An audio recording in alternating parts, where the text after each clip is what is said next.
रामकृष्ण हरी, विठ्ठल विठ्ठल.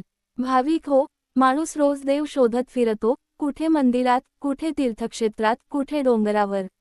पण तुकाराम महाराज सांगतात, देव दूर नाही, तो आपल्या अंतःकरणात आहे. मन शुद्ध असेल तर घरचं दारही पंढरी होते. महाराज म्हणतात, जगात दोनच गोष्टी माणसाला खाली ओढतात, लोभ आणि अहंकार. पैसा हवा, मान हवा, लोकांनी आपली स्तुती करावी, या इच्छांमध्ये मन अडकते. पण जितका लोभ वाढतो, तितकी शांती कमी होते. म्हणून ते सांगतात, जे आहे त्यात समाधान मानावे.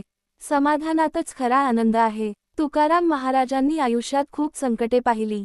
दुष्काळ, कर्ज, निंदा, अपमान सगळं सहन केलं.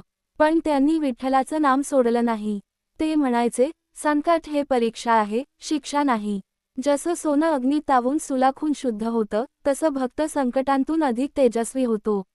महाराजांनी साधेपणाचा मार्ग दाखवला. ते म्हणाले, मोठमोठ्या पूजा, यज्ञ करण्यापेक्षा एका भुकेल्या माणसाला अन्न द्या, दुःखी माणसाला आधार द्या. हीच खरी भक्ती. विठ्ठलाला फुलांची माळ नको, तर प्रेमाची माळ हवी. ते नेहमी सांगायचे, दुसऱ्याची निंदा करू नका. निंदा म्हणजे विष आहे. आपण दुसऱ्याबद्दल वाईट बोलतो, पण त्याचा डाग आपल्या मनावर पडतो. म्हणून वाणी शुद्ध ठेवा, विचार शुद्ध ठेवा. महाराजांचा एक सुंदर संदेश आहे, सर्व जीवांत विठ्ठल आहे. जर प्रत्येकात देव आहे, तर मग द्वेष कशाला, मत्सर कशाला. म्हणून प्रेम करा, क्षमा करा आणि नम्रतेने जगा.